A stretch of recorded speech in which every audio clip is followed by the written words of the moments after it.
All right, starting to stream.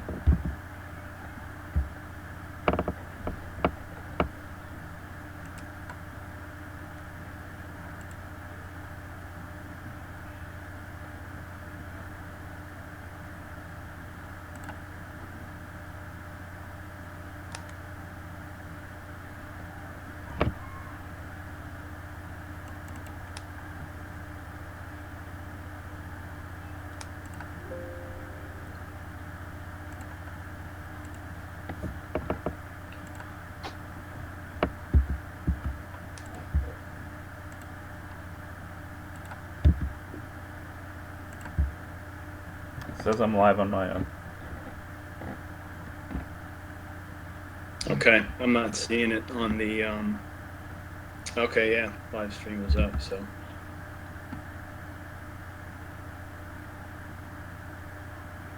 Do you see it, Pierce? I'm on the YouTube channel. Nothing's popping up yet. Yeah, same. Is there a link to your live stream or anything? Should pop up on the YouTube channel. Yeah, I just got a notification on my phone that it's up. I'll send this one over. Oh, we can just get started if you want. Yeah, it'll save all this and play it back. Just have to skip over the front. Yeah. Okay. All right. Good. Well, we'll go ahead and get started. Hey, I want to welcome everybody. I'm Jeff Brown, one of the team members here at DFSDash.com. Go by at BlueDevil3331 on the Twitter machine. So first, sort of live show that we're doing in preparation, final prep for anything that you're looking for related to Richmond. So here with us today, happy to have my partner on the weekly pod as usual, Michael Wheeler. You can follow him at DK Wheels. Wheels, how you doing today? Good. Seems like we were just doing this, but reached out to an old friend and wanted to get some live talk in and actually break down a full slate. It's been a while since we've done that, so happy to do that this week. 2 days before I head down to Talladega, Alabama. Nice, yeah. So Wheels, as you mentioned, happy to have Pierce Dietrich on the show with us today. You can follow Pierce and all of his stuff at Race for the Prize. Many of you probably follow him already, but you can see his stuff on DK Playbook, on FanVice. He also has a weekly pod. So Pierce, appreciate you taking the time and welcome. Don't forget to mention my PhD. Well, that's true too. That was that was coming. That was coming next. So, hey, so the format for what we're going to do, it's really going to be a no nonsense type of show today, where we're going to really just go down through the drivers. We're going to start with the most expensive one by DK pricing. So we'll start off with Kyle Busch, and we're going to go down through each one of the drivers, and then at the end we'll kind of wrap it up with who Pierce and Wheels, like to win, and then who they like to score the most fantasy points. So, want to tie everything up so anyone watching and listening will have opportunities to make any sort of last-minute changes that they would like. So, with that, gentlemen, we'll just go ahead and dive in, and we'll start off and get your thoughts on Kyle Busch, most expensive driver this week at $10K. I know he burned a lot of people last week. Wheels and I, we're two of those, but Wheels, will start off with you and get your thoughts on the 18. Yeah, as I talked about yesterday, he's my pick to win. I'm not going to shy away from him. I mean, this guy is he's not even in his prime yet, and he's Kyle Busch, man. He pisses people off, or he just parks it in victory lane, and it's been quite a while since he's parked it in victory lane. I think it was Indy last year. Obviously, the JGR struggles, if you will, is a headline rolling out there. I love Toyota this week. I'm gonna be all over Kyle Busch. Just plain and simple. I mean, he's the most expensive driver for a reason, and he is that kind of driver that can dominate a race. And he's been that driver that if you didn't have him in your lineup, period, you didn't cash. So, yeah, the Toyotas look great this week. Kyle Busch has the track history. his current form is fine. It's just, he's burned his tires out. He's got to learn to take it easy on the car, but everything looks like he should be fine here. And I like that he's kind of messed up because a lot of people are not going to play him because they've been burnt by Kyle Busch. So if you can get Kyle Busch with his elevated price tag, probably some lower ownership, this might be, I don't think it's sneaky, but people are going to be scared away from it. Yeah, good point, and hope that's certainly the case. So let's move on down now. Keep it going, and we'll go with Kevin Harvick, who comes in just a couple $100 lower than Kyle Busch. Didn't have necessarily the greatest practices, but we'll go back to you, Wheels, and get your thoughts on Harvick. Yeah, I mean he's another one that I think that it comes down to these two pricey guys that I think are going to end up in victory lane. And to be honest with you, I was going to go with Harvick as my race winner until I saw Clinton Boyer talking about how fast Kyle Busch was. So that was my cue to jump ship and head over to the Kyle Busch camp. Just because I know last year when a driver said, right out of practice that somebody is bad fast, you need to listen to it. So for me, that was my biggest reason to jumping over to Kyle Busch. But Kevin Harvick's right behind him. And Gordon Waltrip said the same thing, and you got to be careful with who Darrell Waltrip picks because he's usually almost always wrong. But they have a view that we don't. We get to watch, one car run around, and they can see the whole track, and they can see cars in relation to others. And if they say Kyle Busch looks fast in relation to the other cars, then you kind of got to believe it. And Busch had the fastest 30-lap run, too. I don't know how many cars went on 30-lap runs, but of the 5 they showed on the screen, Kyle Busch was the fastest. Harvick's there, though. It doesn't show us anything. Remember, Wheels, when you said they weren't going to play around in practice anymore? Yeah. What's happening with that? They're putting up goofy numbers every week. Yeah. And Kevin Harvick says that, the car's fine. Well, we have no way to predict what Harvick's going to do each week. It's driving me crazy. It's actually kind of funny because it's like they're putting a lot of focus on every single car, like way out in advance. Like they've put a ton of focus into this car specifically. There's been a couple other tracks where they've gone all out and started.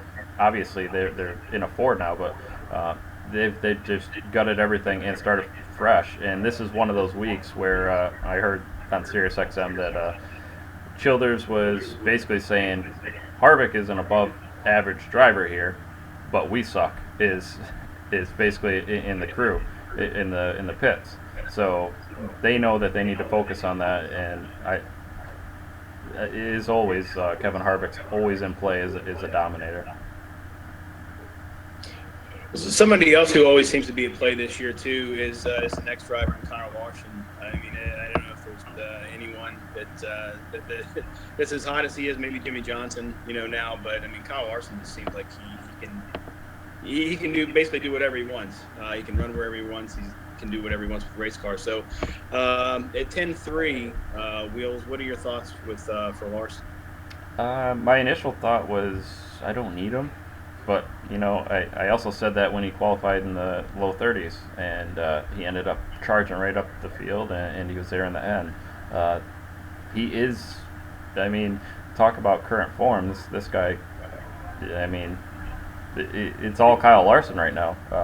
So I understand that all that's going for him. I think this week I'm going to be underweight on him just because I think ownership's going to be high. I think that with the 10-3 price tag again, I'm going to go back to being underweight on him just because he's got to charge up through the field, and I think that there's some other place differential guys that you can get.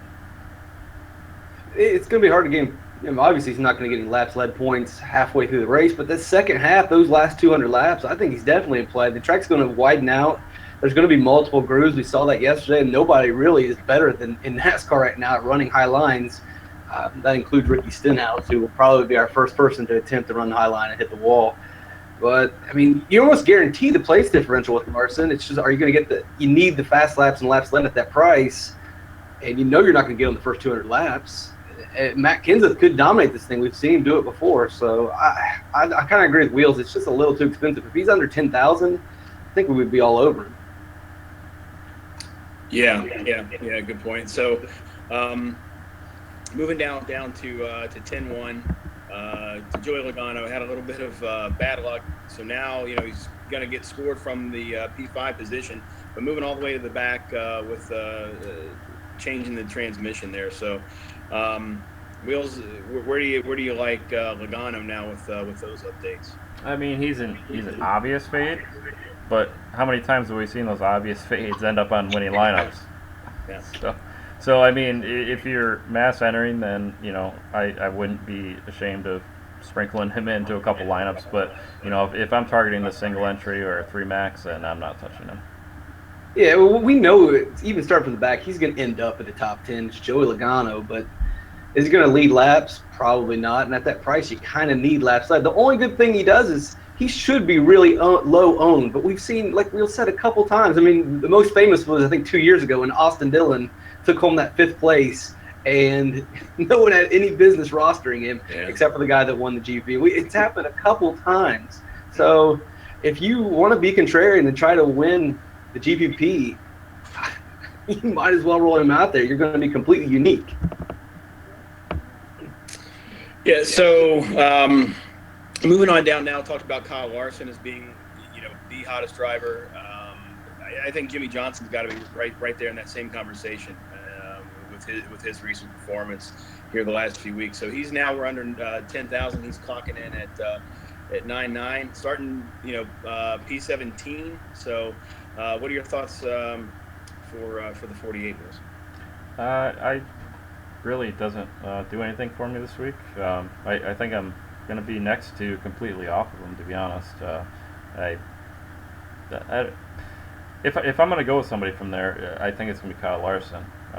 $400 price difference. And Jimmy Johnson, I mean, he's just not that driver that dominates races. I mean, ever since basically Fantasy NASCAR started, he's just not. He's been around in the end, and he's been able to put himself in good position, but he's not the type of driver that just charges to the front and dominates a race. So because of that, I'm going to be underweight to off of him completely.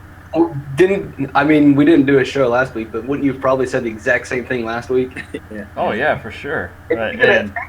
Even Texas, where he's been really good, you probably would have said this exact same thing. It's really hard to. I mean, you're 100% right. He doesn't get out front, but he's there at the end, and he's there at the end just enough to score freaking points. He's done 2 weeks in a row. I guess you're at that price. I just need big time points, and I feel more comfortable going with guys that are starting up front than Johnson still one at the end. Yeah. Moving down to 9.7 salary, starting 15th is Brad Keselowski. Yeah, so Brad, it feels like the entire industry, including myself, is off of him this week, and simply because of that. I mean, we talked about Joey Logano getting him in a contrarian spot. Brad isn't going to the back of the field, and I think he's in an excellent contrarian position. With that said, I'm low on him. Other than playing him as a game theory type of play, that's pretty much where I'm at with him this week. Well, statistically, he's the best guy. We look at average running position. He's the man at Richmond lately, and I mean he's looked fine this year. Is it just because his practice speeds aren't very good? Is that what's scaring us? Because we know practice speeds a lot of times don't mean anything. I'm trying to find information. If anyone's got an interview that has he explained anything like, hey, we're off this week or something? I don't know anything. Yeah, a little bit. You know how he posts, have you watched any of those things where he posts where he goes around and hands out some beer to some fans?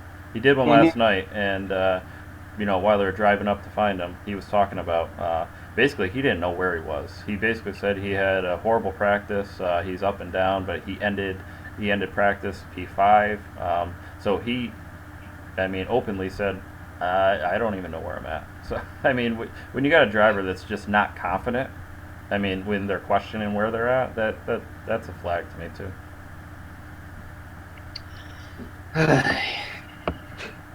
I was heavy on him earlier this week. I loved him. I really liked him at that price. The price doesn't make any sense based on who he is and what he's done.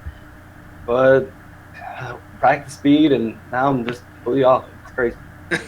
Yeah, I mean, in this year, this downforce package, it's been a couple weeks since I've done a year to date, but he's been at the top of the charts in DK scoring, fast laps.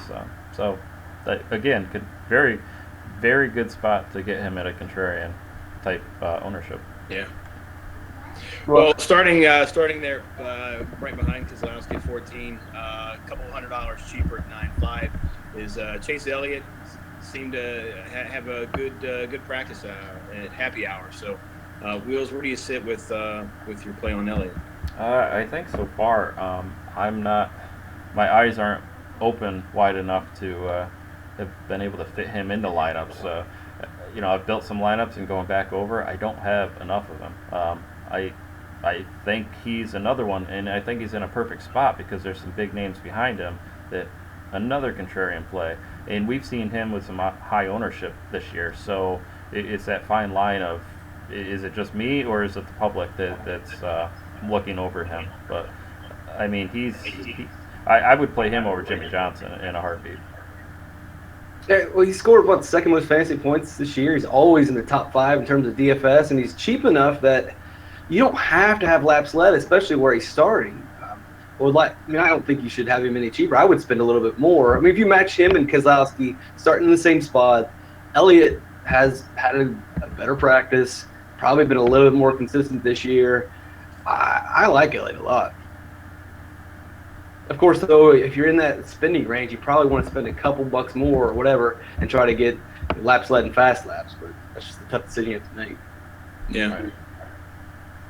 Kind of hovering in that same spot though. Now at 16, we went Kozlowski at 15, Elliott 14, and you got Denny Hamlin. Now our next driver, clocking in at 9.3, starting at P16. Had a really good happy hour session. 10 second. I think he was second fastest in 10 consecutive laps. So, what are your thoughts on the 11, Chris? I think, basing my thoughts on the public, it seems like everybody's all over him. Now, with that said, I mean, rightfully so. Home track, all that stuff that goes along with it. But going back to, what was it, 2 weeks ago? I don't think he raced inside the top 20 the entire race, and basically had a 25th place car. That's a Joe Gibbs car. I mean, it's hard to. Wait, what track are you comparing that to? Texas? I think it was. It was two races ago. He's horrible at intermediate tracks. Yeah, but I mean, I'm I don't know where to go with him. I am high on Toyota this week, and he's obviously a Toyota, but the public is very high on him, and they've been off of him, and he's just not been performing. Of all the Toyota cars, he's the one guy that just has been out in left field to me. I don't agree. I think he's been fine at the short tracks. Intermediate tracks, he struggled the last 3 years. I give you that. Let me pull up his Martinsville and Bristol numbers here in a second. But during practice, all the drivers were talking about how the 20 and the 11 were the fastest. Trevor Bayne came on and said, the 11 car is the best on entry. He's able to hug the bottom line, and he has the best in exit. They asked Hamlin in an interview what he feels, and he said his car was pretty close. He seemed pretty confident. So I like Hamlin a lot. He's not that expensive. He's going to get you place differential. You're 100% right that probably I should, if I wanted to win the GP, maybe it's better to go with Kozlowski, who's going to be really low owned, and fade Hamlin. Maybe you take them both. He's a guy I feel like not only can he get place differential points, but based on the speed he showed in practice and the talk about him and his track history here, I think he can lead some laps. And he won this race last fall. So we'll keep moving here and going down to 9-1. We've got Martin Truex Jr. starting at third. Wheels, you mentioned him yesterday on the pod or I guess Friday on the pod as one of your picks to dominate the race. So you still on him after the practice yesterday and happy hour, or have your thoughts changed? No, I'm still on him. I think I like Kenseth a little bit more, simply because of price, and I'm loading up with some Kyle Busch and Kevin Harvick. So with that, you've got to leave somebody on the table. But I think of the top three that he's definitely one that can get up front and just run away with the race. And he's definitely somebody good to pair with a Kyle Busch, or or maybe even do some type of Toyota stack up front. I, going back to what we talked about, just you throw all of his history out. I mean, we did it last year, and so a lot of people get stuck on that, and he just doesn't get the respect. He doesn't get the ownership. I mean, Vegas isn't even up to speed with him, all the time. He's just one of those guys that just consistently impresses people and doesn't get the respect. So I think he's easily in a position that he could jump out front and run away with this race. So we're talking about Truex. Yeah. Yeah. Yeah, I mean, he looked fast in practice. We've seen him pretty much run well at every single possible track you could imagine over the last 2 years. There isn't a place where he doesn't run well. He's starting third. We've seen this year. You basically need to be in that top, first 3 rows.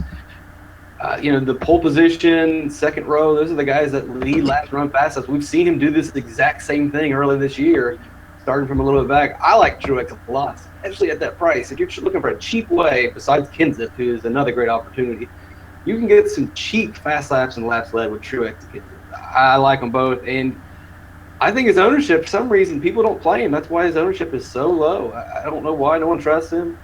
This is basically another JGR Toyota. It's probably better.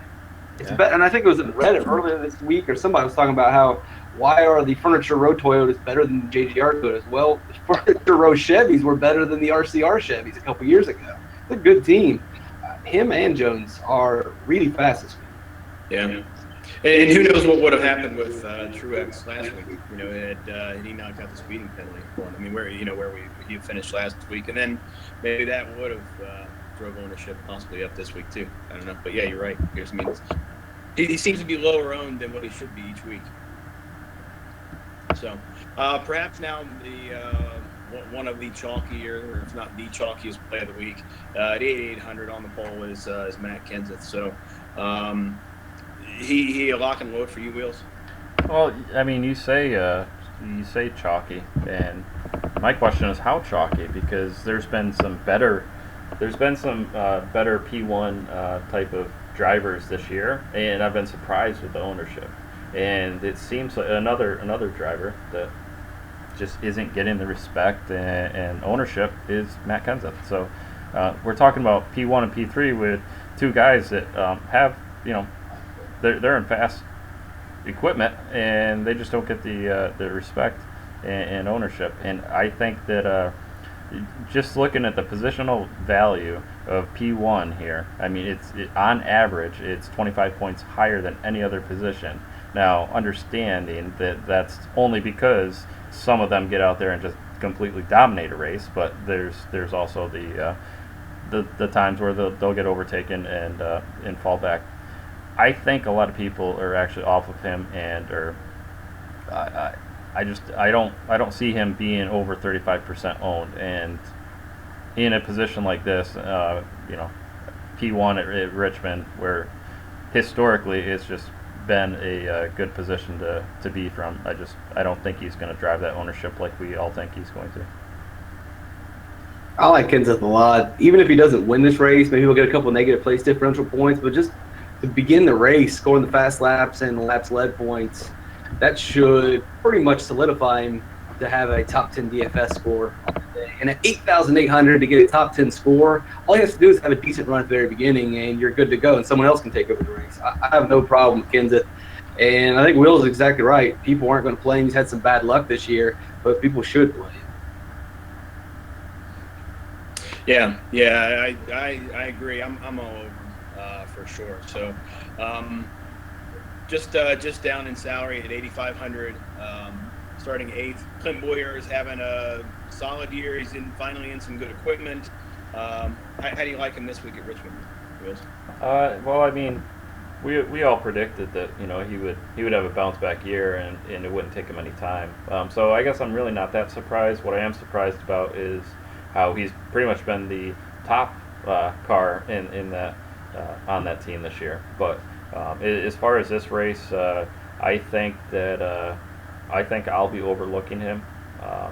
I think that there's better options. Again, I'm high on the Toyotas, and I'm much higher on his teammate. that's much cheaper this week. Yeah, I'm going to stay away from him just on a point per dollar basis. He can have a good race in their top 10, but dollar wise, I would rather save a little bit more or spend a bit more. But if I look at the top 6 optimal lineup, I don't think he's going to be in the optimal lineup. For him to be there, he has to at least get a top 3 or get out front and lead. He's not going to do that. You can have a good day, but just point per dollar wise is better ways to spend your money. Yeah. Checking in now at $8,300, starting 12th, just outside the top 10, is Dale Jr. So obviously, everybody heard the news earlier in the week where he announced his retirement. So does that impact how he races? Is he a little, is he a little looser this week? Is he a little freer? A little weight lifted off his shoulders? Is that going to impact how he's going to run today? What do you think, Bills? Yeah, I mean, I do, and he's already said it. It didn't take him long, but he basically said, I'm not going to get so, I can't quote it, but he basically said, I'm not going to be so whiny, when my car is not reacting the way I want it to be. So weight lifted off of his shoulders. He's out there. I think he's just going to be loose and having a good time, trying to close out this year on a high note. With that said, I think that he is in a position this week with all the news and everything surrounding him, and at a low price. I think people are going to be all over him, and I think that I wouldn't mind fading him. On a SiriusXM interview, I don't know if it was yesterday or this morning, I think Jeff Gluck asked him about how he would approach things differently, and he knew that when Steve Letarte decided he was going to retire that last season, 2014, Letarte basically just rolled the dice every single chance he could. He said that's how they won the 2 Pocono races, because Letarte was basically just trying to win as many races as possible before he left. And he said he's basically going to do the exact same thing. So they're probably going to do a lot of crazy things, and it's going to be all or nothing. I don't know this is weak. And then about whining, though, he did say on Friday night he had to stay late with the pit crew because he was whining about his car too much. So, but at least he did acknowledge that he needs to stop whining about his car. He's interesting. He's cheap this week if he's taking chances, but I would rather go cheap. Like Eric Jones, I think has more place differential possibilities. You're on mute. I'm still muted. Sorry. Yeah, let's keep it with you then, Pierce. You mentioned Eric Jones, so yeah, let's keep it with you then. He's next price down at $8,100, starting 20th. Had good practices. What are your thoughts for Eric? It's crazy what he's doing. He's more consistent than he was in the Xfinity series. Maybe not as consistent as he was in the Truck series, but that's a whole other thing. But he looks really good, and that car is really good. And again, this week he's doing great. The only thing you worry about is he runs 10th all day, and then the last restart he ends up 17th, and that kills you. But if he can just finish where he runs, one of these days he's going to finish better than where he runs. So $8,100, it costs a lot, but that's going to drive his ownership down. It's kind of a blessing, maybe. Yeah, for sure. I've been high on Eric Jones now for a couple weeks. I think that he's performing way above where he's been finishing. But he's been extremely impressive, and I really don't think it's gonna be that long before he wins. I could easily see him in victory lane, this season, and maybe sooner than we all think. But and I think when we do see him, I don't think it's going to be a roll the dice type of win. I think it's going to be him getting up front and actually pulling away from the field type of win. This week isn't that week, but P20, 8,100. Yeah, sign me up. All right, next down in salary then, 7,900, starting right alongside Matt Kenseth is Ryan Blaney. I haven't seen him getting a lot of love from what you read and see from the from the experts this week. Back to you, Pierce. Any love for Blaney this week at all? Does he have a chance to jump out in front of Kenseth and lead some laps? I don't think so. And I always short sell Blaney. We all know he's not going to finish up front. He's going to give up positions. He's going to get some negative place differential. And there's really only been 1 week where anyone was wrong. Texas, he surprised us. He got out and he led some laps. And then he kind of blew it at the end, which doesn't really surprise us. But this is a short track. He's got to burn me at a short track before I just believe that he's going to lead laps. Yeah, I'm in the same boat. I mean, plain and simple, the two Toyotas around him, I think, are going to be the ones that get up there first to get the first chance to dominate this race before I think Kyle Busch gets up there. All right, so we'll keep it moving. I know we're probably running short on time, so we'll pick it up here a little bit. Well, some of these guys we're going to quickly just. Yeah, right. Yeah, we can skip right over them. But let's jump and talk a little bit about McMurray having a solid solid year. He's starting 10th, $7,800. Pierce, what are your thoughts with him this week? Yeah, I mean, he's fine. Nothing exciting. He's one of those guys where we're definitely looking over and glancing past, and he could definitely burn us. But if I got burned by Jim McMurray, then so be it. I'd rather spend a little more and take Eric Jones. Yeah, I'm on the fence. Again, if I'm playing single entry 3 max, I probably don't have him. If I'm mass entering, then I'm probably somewhere around 7 to 10%. That's probably even high. So $100 less, coming in at $7,700, which boggles my mind. I think he's a great play at that price. But Kurt Busch starting 9th. How do you like him this week, Pierce? Kurt loved his car, but at the end of practice, he started to have electrical issues for I think the 17th week in a row. I'm not taking that risk. No way. Yeah, it's a tough one. I mean, obviously you're signing up for the risk when you're taking this, but at the same time, that price is crazy. All things considered, if you factor that out, $7,700 for this guy. I mean, that's just, I don't know where they pull those numbers, but that's definitely off by at least $600-700 in my opinion. And I've also seen a lot of people talking about this electrical issue. So again, maybe it turns into a cheap contrarian play. And I'll still have some of them. Yeah, I mean, like you mentioned, Pierce. I mean, this has been an ongoing issue. This isn't anything new for the team there. Seems like they've been fighting this not every week, but more often than not, they're dealing with that. Well, they're brand new cars, as Wheels mentioned. Well, they're not brand new, but they're building these Ford cars, so it's expected to have some sort of issue. Yeah. 7,600 coming in, starting 19th. Casey Kane, good in practice. What are your thoughts on him, Pierce? Yeah, he's a cheaper version of Eric Jones. If you can take them both in your lineup, I don't know how you can construct it, but Kane has looked better this year. I feel like it's almost the exact same thing as Jones. Maybe the cheaper version. One of them's going to go off. Maybe both of them go off. I think the winning lineup's going to have either Jones or Kane in it.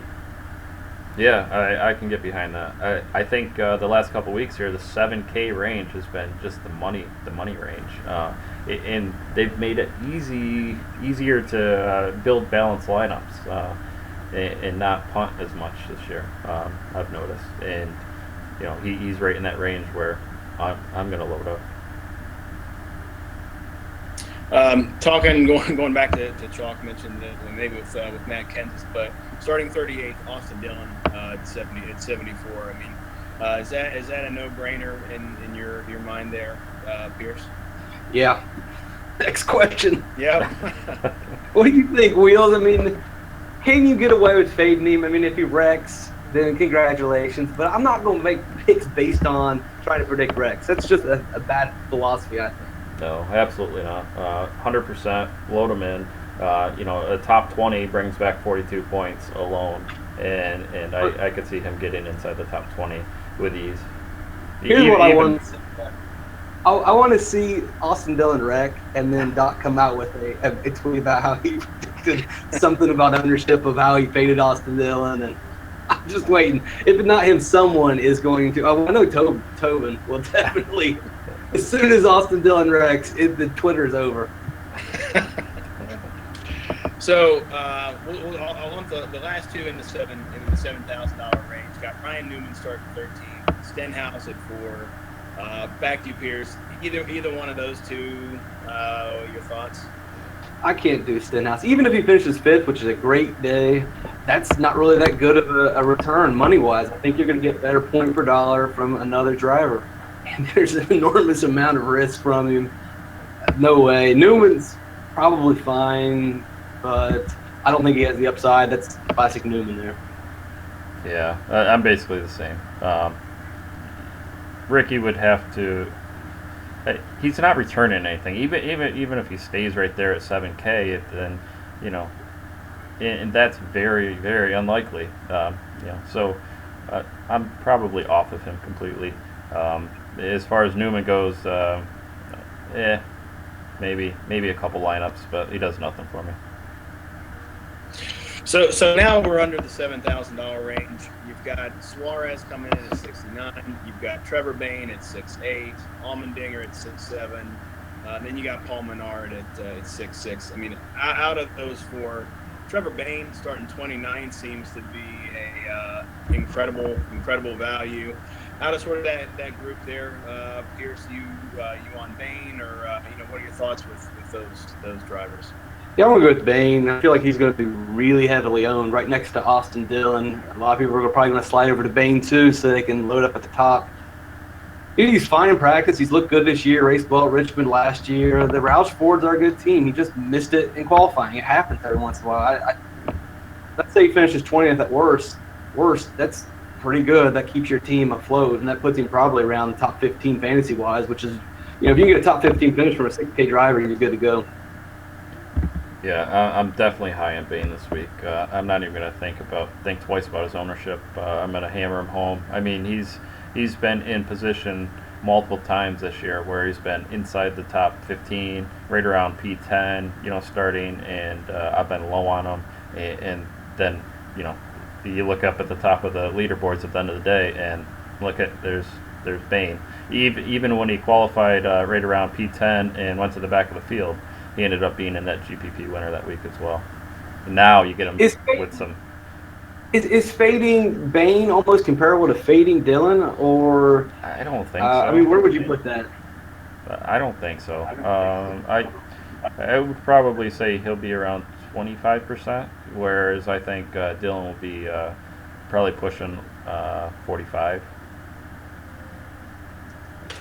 Man. So rounding out the 6,000, you got Busher at 64, starting 23rd. Almirola 62 at 25th, who's had some good history here. Ty Dillon at 61, and then Danica Patrick starting 21st at 6. Almirola. I like Almirola a lot. Yeah, I think he's going to go where he's overlooked. He didn't really show us anything in practice, but then he's done that before this year where he didn't really look that fast in practice, but he got in the race. Ran. I mean, you could see him running probably around 20th, and then maybe at the end he gets a good restart. He grabs you 4 more spots, ends up finishing 16th. He's a lot cheaper than Bayne, $500 cheaper. It changes your lineup. He's going to be low owned. He's got a good track history here. Probably should have more attention than he's getting. Yeah, I agree completely. I hear a lot of people talking about Ty Dillon. I'm not completely feeling it, but I understand where it's coming from. I think that I prefer Almirola here as well. So Pierce, I'll throw it back to you and just kind of going underneath the 6K now. Anybody down in that range that that you'd want to use as a punt play, extreme value play from that 5,900 start that they've breaking down. Oh God, these are shots in the dark. They always are. And I mean, one of them's probably going to go through. We see a punt finish in the top 20 every single week, and it's not the most difficult thing. We're only picking between about 6 or 7 drivers. I don't know if you have to do it this week, but I'm worried about Timmy Hill just because he didn't run in the last practice, so I don't know if he's going to make it through the race. Cole Witt hasn't really been that good at this track. I'm kind of leaning towards Corey LaJoie. He's run pretty well at the short tracks, finished 24th at Bristol, finished 28th at Martinsville. I wish he was starting 40th, but I mean, if I were going to punt, I think I would go LaJoie. He's 4,500. He'll let you definitely chase some of those place differential plays starting in the teens. Yeah, I think if I'm doing a true punt, I think I'm going to go with Cole Witt. Who's been kind of surprising this year, but more so because of the where he's starting. You don't have to worry about that. There's nowhere to go, backwards. If I'm moving up a little bit though, I do like who the hell is that? Don't tell him Michael McDowell. No, I like David Reagan, and I like Cole Witt. I think those are my two from the 30s that I would be on. All right, well, good. Well, we've made it through the field, and so now it's kind of put a bow on it and get who each of you like to win, and then score the most DK points. So we'll flip it. Wheels, I'll start with you first. Who do you like this week to score the most DK points? I'm gonna go with Kyle Busch. I think I'm standing behind this, and I've done this with Kyle Larson. Pierce, you remember going back to the day I was screaming from the top of mountains for Kyle Larson, and finally it's coming true. But I'm gonna do the same thing. I'm gonna keep riding with Kyle Busch right now. Why not pick Kyle Larson? Because Kyle Larson. No, not this week. See, I was wondering where the target. There's no target hat either. Yeah, didn't you have a Hamlin hat too? No. That's Doc. That's Doc. That's my hats are packed in my suitcase. Okay, all right. We'll give you a pass this week, man. Pierce, who do you like to score the most DK points? Oh boy. Well, let's just ride the hot hand. Let's go with Kyle Larson. Why not? If Wheels isn't going to take him, he can get you place differential, and he can run you fast laps in the second half of the race. Car's fast. He's got a lot of second place finishes this year, and if he goes from 18th to second, that's a lot of points. And if he gets from 18th to second, probably runs the fast laps to get there. So I'll take Kyle Larson. Probably won't win though. He gets the most points. Win wise, I'm gonna go with Denny Hamlin. Interesting. All right, Wheels, who do you like to take on the checker? I'm riding Kyle Busch. Right to the ground. It's all in. You're all in. Yeah. All right, good. Well, Pierce, any closing thoughts here from you before we lock it out? Probably Brad Keselowski is going to mess us all up. There's really 3 days ago there was no business in not playing Brad Keselowski, and if you knew he was starting 15 3 days ago, you'd have loved him. For some reason, we're overreacting to, a mediocre practice. Yeah. Damn it! I need to play Brad Keselowski. Final thoughts. Yeah, there you go. Wheels? Well, why don't you take a step further and just make a Penske stack? Because none of them are getting any love. No one's playing Logano either. No. Logano's going to win it. That's the other tweet. There's going to be the Austin Dillon wreck tweet, and then there's going to be, why the fuck is Joey Logano in the winning GPP? Watch it happen. Yeah. It's going to be a bad day. Yeah. All right, well, good. Well, hey, Pierce, want to thank you for taking the time to come on out. A lot of fun. Hopefully, everybody, got some good stuff out of it. A lot of good information covered in a short amount of time. So, again, you can follow Pierce at Race for the Prize. You can see his stuff on FanVice as well as DK Playbook. Catch his pods. You do those earlier in the week. What day do you do those, Pierce? Tuesdays. Tuesdays, yeah. So a lot of good stuff coming out of that.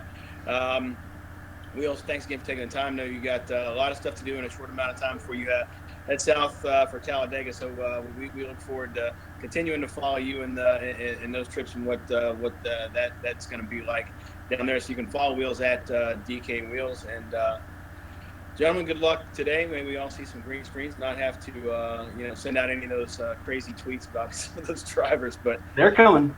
Yeah, I'm sure. So good luck, guys.